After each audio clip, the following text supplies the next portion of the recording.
This is a quick video to demonstrate how to replace the batteries in this Velux skylight remote.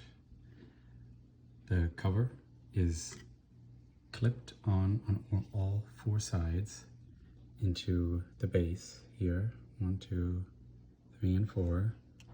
At the bottom here are little openings where you can put a screwdriver in to pry the cover off from the bottom, and then you sort of go up the sides to get the clips out on the sides on all four sides to get the cover off.